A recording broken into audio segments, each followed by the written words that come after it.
श्री स्वामी समर्थ. अधिक मास महात्म्य. अध्याय 16. मराठीत. लक्ष्मीने नारायणाला प्रश्न केला, स्वामी, अधिक मासातलं स्नानकर्म ही पुण्यकारक हे आपण मला मागे सांगितले आहे, तेव्हा त्या संदर्भातील आणखीन एखादी कथा ऐकायला मला आवडेल. तेव्हा भगवान म्हणाले, प्रिय, अधिक मासाच्या पुण्याईने केवळ देव, ऋषी, मुनी, मनुष्य यांनाच पुण्यलाभ व उद्धार होतो असं नाही, तर भूत, प्रेत, राक्षस, पिशाच यांना जरी ते पुण्य लाभलं तर त्यांचाही उद्धार होतो. कसा ते आता श्रवण कर. इंद्राच्या दरबारात एक रूपसुंदर अप्सरा होती. तिचं नाव होतं स्मृतिविलासिनी. तिला आपल्या सौंदर्याचा गर्व होता. एक दिवस ही अप्सरा आपल्या सख्यासोबत कुरुक्षेत्राजवळील एका वनात वनविहार करायला उतरली. वनात विहार करता करता त्यांनी एकमेकांना प्रश्न केला की जगात एकूण किती प्रकारचे लोक आंधळे असतात. तेव्हा त्यांच्यात जी चर्चा झाली त्यावरून असं लक्षात येतं की जन्मांध, विषयांध, कामांध, मदिरांध, धनांध असे अनेक प्रकारचे अंध या लोक या जगात आहेत. कामांध हा अविवेकी, उतावळा, असंतुलित असा असतो. त्याचा विवेक काम करत नाही. स्मृतिविलासिनी वनातून विहार करत असताना सभोवतालचा रम्य परिसर, फुलं, गंध पाहून तीही कामाने मोहित झाली. परंतु फुलाची माळ गुंफून ही भूलोकीच्या पुरुषांच्या गळ्यात घालायची, रतिसुख अनुभवायचं, माता व्हायचं असे कामुक विचार तिच्या मनात येत असतानाच एक ऋषीवर्ग तिथे येताना तिने पाहिला. त्यातील एक तेजस्वी ऋषींना पाहताच ती भान विसरून पुढे होऊन तिने आपल्या हातातील माळ त्या ऋषींच्या गळ्यात घातली. मनातल्या मातृसुखाचा भाव बोलून दाखवला आणि दुसऱ्याच क्षणी ऋषीची शापवाणी घुमली.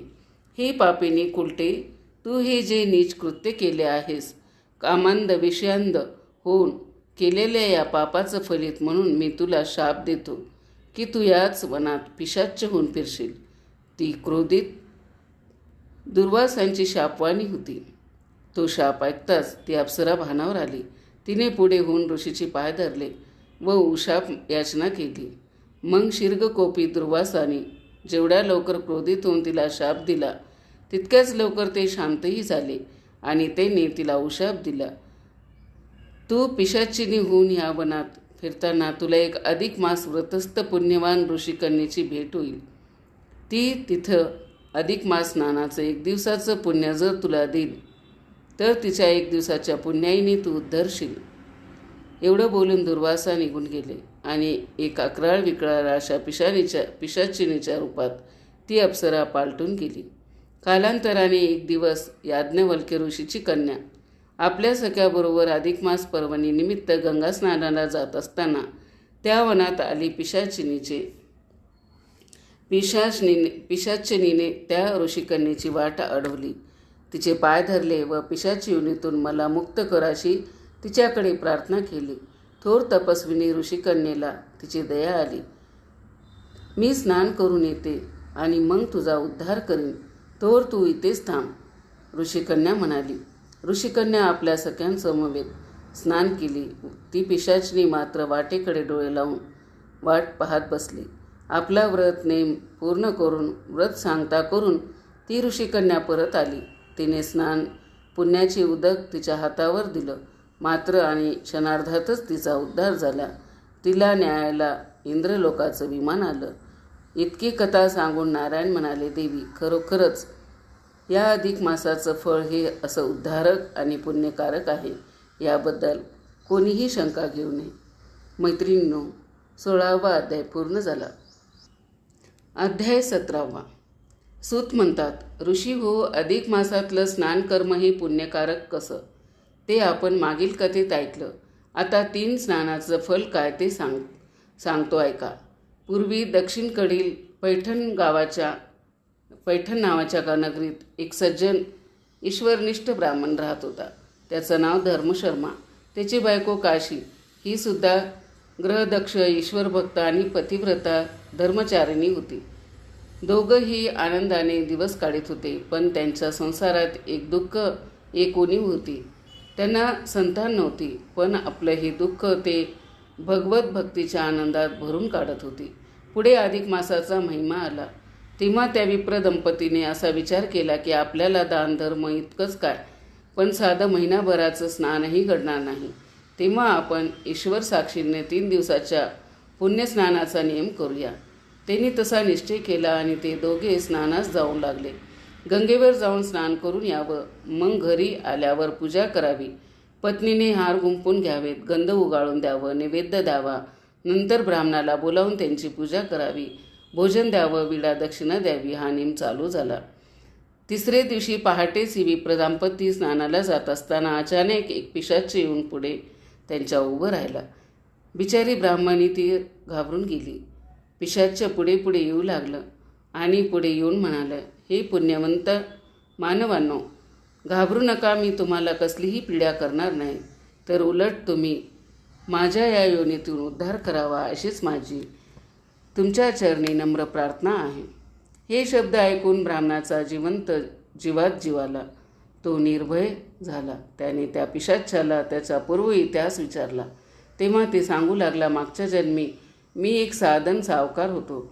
घरात धनधान्य पुत्रपौत्र सारे होते, पण एवढी जनसंपदा असूनही मला सत्कर्माची, दानाची, त्यागाची भावना नव्हती. मी कधीच कोणतंच पुण्यकर्म केलं नाही, पुण्य जोडलं नाही. केवळ स्वार्थ, लोभ आणि मी माझेपणानेच वागत राहिलो. कालांतरानं मरण पावताच मला यमदरबारी या कर्माचा जाप द्यावा लागला. अनेक यातना भोगाव्या लागल्या. कुंभीपाकी कितपत पडावं लागलं. तरीसुद्धा पाप पुण्याचा हिशोब चुकता होईना म्हणून या पिशाची योनीत जन्म घ्यावा लागला. माझं भाग्य थोर म्हणून आज मला तुम्हा भाग्यवंताचं दर्शन घडलं. आता एकच विनवणी की तुम्हीच माझा उद्धार करा आणि मला मुक्त करा. तेव्हा तो ब्राह्मण म्हणाला, अरे पण आमचं व्रत अजून पूर्ण कुठं झालंय? आमचं 3रं स्नान व्हायचं आहे. आम्ही स्नान करून येतो, मग तुझ्या विनंतीचा विचार करू. बिचारा पिशाच्य ब्राह्मणाची वाट पाहत बसून राहिला. परत आलेल्या ब्राह्मणाला त्या पिशाच्याची दया आली. त्याने आपले 3 दिवसाचं स्नानाचं पुण्य उदक सोडून त्याला अर्पण करताच त्या पिशाच्याचा उद्धार झाला. विमानात बसून तो स्वर्गलोकी जाताना ते पिशाच्य त्या परोपकारी आणि उद्धारक ब्राह्मणाला कृतज्ञतेने वंदन करायला केला आणि 17वा अध्याय संपूर्ण झाला. अध्याय 18. मेरू पर्वताच्या दक्षिणेस विंध्य पर्वत आहे. त्या पर्वतातून प्रत्यक्ष शिवशंकराच्या हातातून एका नदीचा उगम झालेला आहे. त्या नदीचे नाव नर्मदा. त्या नर्मदा नदीच्या काठावरील एक नगरी, त्या नगरीचे नाव भृगुनगरी. त्या नगरीत कुळशर्मा नावाचा एक ब्राह्मण आणि त्याची पत्नी कुशाव्रती हे दोघे राहत होते. कुळशर्मा हा वेदाध्यायी आणि ज्योतिष विद्येचा जाणकार होता. त्या ब्राह्मण दाम्पतीला एक मुलगी होती. तिचे नाव मेधावती. ती जशी रूपवान होती तशीच ती गुणवानही होती. कुळशर्माने या आपल्या उपवर मुलीचा विवाह एक पद्मनाभ नावाच्या ब्राह्मण पुत्राशी लावून दिला. विवाह मोठ्या थाटामाटाने आणि गाव जेवण घालून साजरा झाला. दोघेही आनंदाने नांदू लागले. आणि एक दिवस पद्मनाभ हा नदीवर पोहायला गेला असताना त्याला एक मोठ्या मगरीने पाण्यात ओढून नेले. पद्मनाभ बुडाला. मेधावतीवर वैधव्याची कुऱ्हाड कोसळली. पती निधनाच्या दुर्दैवी अपघातातून सावरायला मेधावतीला थोडा वेळ लागला. ती एकदा पुराण श्रवण करायला गेली असता तिला अधिक मासाचे महत्त्व कळले. या महिन्यात स्नान, पूजा, दीपदान, ब्राह्मण भोजन इत्यादी व्रते श्रद्धापूर्वक केली तर फार मोठे पुण्यपदरात मिळते. हे ऐकून मेधावतीचे मन ते व्रत करायला तयार झाले. तिने पित्याकडे तो विषय काढला आणि आपली मुलगी जन्म कल्याणाच्या आत्मोद्धाराचा विचार करते हे ऐकून पित्याला फार आनंद झाला. पण अधिक मासाचा फक्त शेवटचाच दिवस आता शिल्लक राहिला होता. वडिलांच्या मार्गदर्शनाप्रमाणे मेधावती पहाटे उठली आणि नर्मदेचे पवित्र स्नान करून आली. तिने घरी येऊन देवपूजा केली, ब्राह्मणाला भोजन दिलं, दान दिलं आणि ब्राह्मण पत्नीची ओटी भरून सन्मान केला.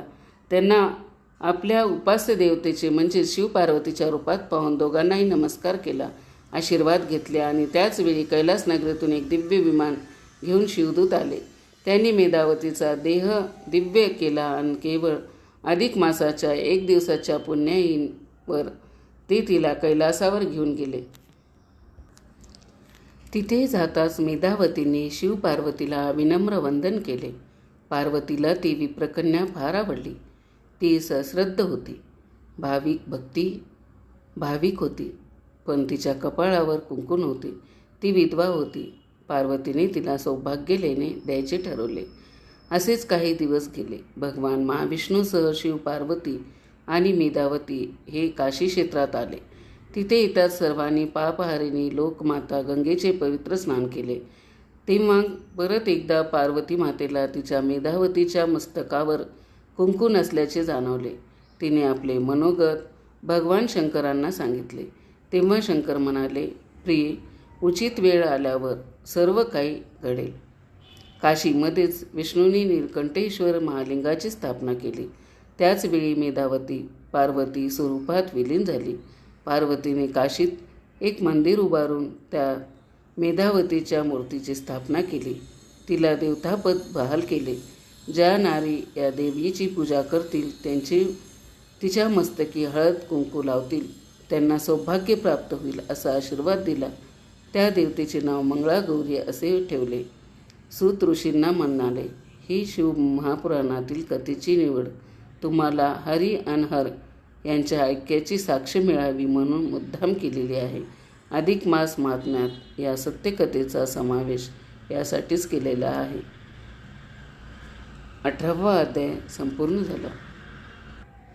अध्याय 19. अधिक मास महात्म्याचा पुढील कथाभाग निवेदन करताना सूत म्हणाले, लक्ष्मीने नारायणाला प्रश्न केला की, हे स्वामी, या अधिक महिन्यात कोणकोणते व्रत किंवा नियमाचरण करून तरुण गेला ते तुम्ही सांगा.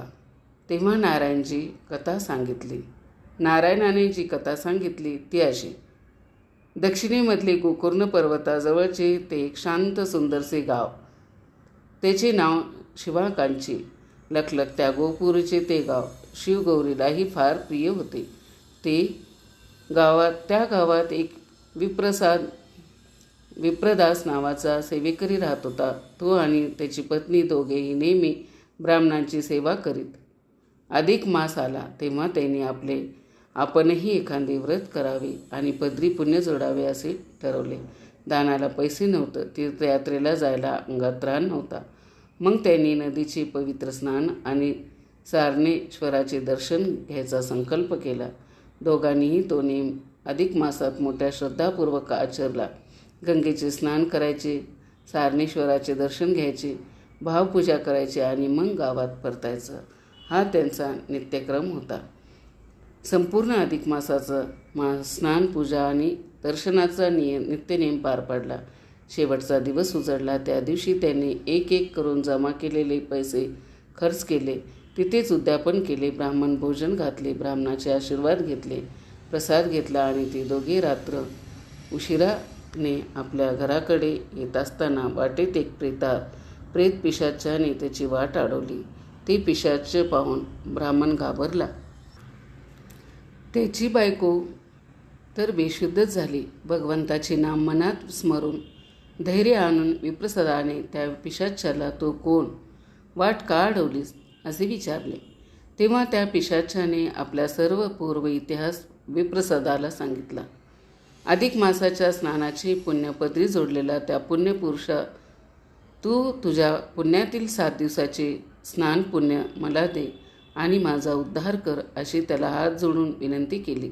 विप्रदासाला त्याची दया आली. विप्रदासाने हातात पाणी घेतले. मनोमन अधिक मासाचे दैवत पुरुषोत्तम आणि भगवंत शंकर ह्याचे स्मरण करून आणि आपल्या महिनाभराच्या स्नान पुण्याईमधला 7 दिवसाचा पुण्याचा वाटा हा त्या पिशाच्याला दान दिला. ते उदक दान हातावर पडताच त्या पिशाचाचा उद्धार झाला. त्याला सुंदर आणि दिव्य असा देह प्राप्त झाला. त्यावेळी देवदूत आले. त्या देवदूताने सन्मानपूर्वक त्या पिशाच्याला त्याचा उद्धार करून दिव्य देह प्रदान करून त्या विमानात बसवले. स्वर्गातून आलेल्या त्या विमानात बसत असताना त्याने विप्रदासाला हात जोडले. कृतज्ञतापूर्वक त्याला नमस्कारही केला. विप्रदासाने आपल्या पुण्यातील थोडा वाटा हा दान दिला खरा, पण त्या दानाने त्याच्या पदरात आणखीनच पुण्यच घातले. अधिक मासातील स्नानाचा महिमा आणि त्यामुळे मिळणारे पुण्य हे असे थोर आहे. 19वा अध्याय पूर्ण झाला. अध्याय 20. भगवान श्री महाविष्णू हे लक्ष्मीला म्हणाले, हे प्रिये, अधिक महिन्यातील व्रताचे अद्भुत फल ते काय याबद्दलची आणखीन एक कथा मी तुला सांगतो. ती तू आता ऐक. सौराष्ट्र प्रांतातले ते एक नगर, त्याचे नाव होते प्रभासपटन. त्या नगरातील सर्वच लोक मोठे श्रद्धावान आणि भक्तिवान होते. प्रत्येक जण हा आपापल्या धर्मानुसार आचरण करत होता. त्या नगरात एक ब्राह्मण राहत होता. त्याचे नाव सोमशर्मा. नित्याप्रमाणेच अधिक मासातील महापुण्यकारक अशी जप, तप, स्नान, दान इत्यादी पुण्यकर्म करूनही त्यानेही बरीच मोठी पुण्याची शिदोरी जमा केली होती. एका अधिक महिन्यात सोमशर्मा नदीवरून स्नान संध्या करून परत येत असताना एक अक्राळ विक्राळ अशा भयानक ब्रह्मराक्षसाने त्याला वाटेत गाठले. ते भयानक रूप पाहून सोमशर्माची तर भीतीच उडाली. मनोमन भगवंताला आठवून भय जाण्यासाठी त्याने नरसिंह स्तोत्र पठण करायला सुरुवात केली. तो जसजसे स्तोत्र म्हणू लागला तसतसे त्याचे मन निर्भय होऊ लागले. त्याने त्या राक्षसाला म्हटले, हे राक्षसा, माझी वाट सोड, नाहीतर मी तुला शाप देईन. तेव्हा तो राक्षस सोमशर्माचे पाय धरीत विनू लागला, हे ब्राह्मणा, आधीच गतजन्मी केलेला एक घोर पातकामुळे मी ही राक्षसयोनी भोगतो आहे. तू मला आता आणखीन शाप देऊ नकोस. मी तुला सोडतो, पण एक कर, तू माझा उद्धार कर. तुझ्या पुण्यातला काही वाटा मला दे. तेव्हा सोमशर्मा म्हणाला, ते नंतर पाहू. आधी तू गतजन्मी काय पाप केलं ते मला सांग. तेव्हा तो राक्षस सांगू लागला, गतजन्मी मी एक खूप मोठा व्यापारी होतो. माझं धन वैभव हे खूप होतं. घरातही आनंदी आनंद होता. मुलं नातवंड होती. कुणी आपलं धन हे माझ्याकडे मोठ्या विश्वासानं सांभाळायला देत असे. एके दिवशी एक सज्जन ब्राह्मण माझ्याकडे घेऊन आला. म्हणाला, एवढं धनाचं गाठोडं तुमच्याकडे ठेवून घ्या. मी काशी यात्रेला जातोय. मी आलो की तुमचा मोबदला देऊन तो माझं गाठोडं घेऊन जाईल. आणि 10 सहस्त्र स्वर्ण नाण्यांचं तो कुंभ एका कपड्यात बांधून तो माझ्याकडे ठेवून तो ब्राह्मण यात्रेला गेला. 12 वर्ष झाली तरी तो परत आला नाही. पुढे अचानक मलाही माझ्या व्यापारात काही अडचण आली. मी ते धन वापरून टाकलं, कारण त्या ब्राह्मणाने माझ्याकडे ते धन ठेवायला दिले याचा काही कागदही नव्हते किंवा कुणी साक्षीदारही नव्हता. मला द्रव्याचा लोभ सुटला. मी ते धन हडप केलं आणि एक दिवस तो ब्राह्मण दत्त म्हणून माझ्याकडे उभा राहिला व धन मागू लागला. मी सरळ उलटून पडलो. माझ्याकडे तो काही धन ठेवलेलं नाही, तसा कागद नाही, कोणी साक्षीदारही नाही असं म्हणून मी हात वर केले. न्याय मागायला तो गरीब ब्राह्मण राजाकडे गेला आणि तिथंही माझंच खोटेपणा खरं ठरला. त्या ब्राह्मणानं मला शाप देत धन म्हणत प्राण सोडला. पुढे मीही मरण पावलो. मला यमदरबारी अनेक कष्ट यातना भोगावी लागल्या, दुःख भोगावी लागली, तरीही माझं पाप संपलं नाही. म्हणून मला या ब्रह्मराक्षस योनीत जन्म घ्यावा लागला. इतका इतिहास सांगून तो राक्षस हात जोडून माझा उद्धार कर, माझा उद्धार कर असे वारंवार म्हणू लागला. तो काकुळतीला आलेला जीव पाहून सोमशर्माने मन भूतदयेने भरून आले त्याचे मन. सोमशर्माने आपल्या स्नान पुण्यातील 7 दिवसाची पुण्य त्या राक्षसाला दिले आणि दुसऱ्या क्षणी तो राक्षस उद्धारून स्वर्गलोकी जाता झाला. परोपकाराने सोमशर्मालाही एक वेगळीच आनंद मिळाला. या पुण्यवान आणि परोपकारी सोमशर्मालाही पुरुषोत्तमाच्या चरणी ठाव मिळाला. आणि 20वा अध्याय संपूर्ण झाला. मैत्रिणींनो, कसा वाटला व्हिडिओ कमेंट करून नक्की सांगा. चॅनलवरती जर नवीन असाल तर चॅनलला सबस्क्राईब करा. श्री स्वामी समर्थ. ओम नमो भगवते वासुदेवाय पुरुषोत्तमाय.